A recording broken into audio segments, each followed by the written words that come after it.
Yang saat ini masih dalam proses pengerjaan di sejumlah ruas jalan di Denpasar, tampaknya menjadi perhatian semua pihak. Selain lamban dan mengancam keselamatan pengguna jalan, proyek itu minim rambu pengaman, dan beberapa titik galian tidak menggunakan U-ditch atau beton cetakan penutup saluran air. Keputusan menggunakan bahan ini diambil karena selain bahannya kuat, pemasangannya tidak banyak memakan waktu, dan cocok digunakan di daerah-daerah padat penduduk maupun rawan kemacetan. Menyikapi hal ini, Ketua DPD Gapensi Bali, Wayan Adnyana berharap, pelaksana proyek tidak keluar dari kesepakatan untuk menjaga kualitas proyek. Dalam peraturan terdapat sistem Contraction Change Order, CCO, yang memungkinkan ada pemotongan nilai proyek maksimal sebesar 10%.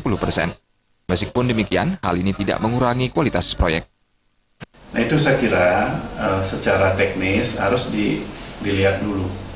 Kalau ternyata memang got yang lama, baik dimensinya tidak lebih kecil daripada unit, kemudian kualitas konstruksinya, kekuatannya juga tidak kalah dengan unit baru yang direncanakan, saya kira tidak ada masalah.